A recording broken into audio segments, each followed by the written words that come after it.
ज्या ठिकाणी सुरा मदिरा पांच वाटप आहे त्या ठिकाणी तुझे स्थान राहील. ज्या ठिकाणी वेशेचे गमन आहे त्या ठिकाणी तुझे स्थान राहील.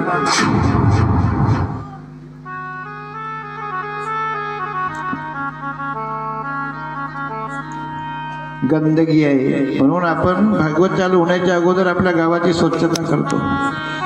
आता भागवत आहे म्हणूनच स्वच्छता करायची नाही, तर आपलं गाव सुंदर दिसावं, आपला परिसर सुंदर दिसावा म्हणून करावं. गोपाल कृष्ण महाराज की जय.